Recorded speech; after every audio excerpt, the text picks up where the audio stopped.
Hello সবাইকে, আজকে চলে আসলাম এমন একটি রেস্টুরেন্টে যেই রেস্টুরেন্টের খাবারগুলো এখন পর্যন্ত আমি কোনো জায়গাতেই দেখিনি। তাদের খাবারগুলো এতটাই ইউনিক এবং প্রাইসের দিক থেকে এতটাই রিজনেবল, মন বলবে চল চল যেয়ে খেয়ে আসি।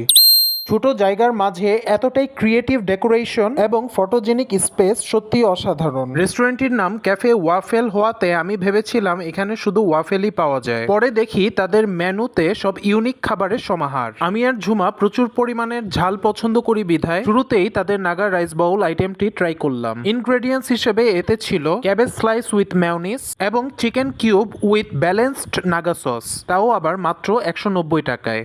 তারপর আমরা ট্রাই করলাম সব থেকে ইউনিক টাইপের খাবার, সিজলিং বার্গার ইন চিজ।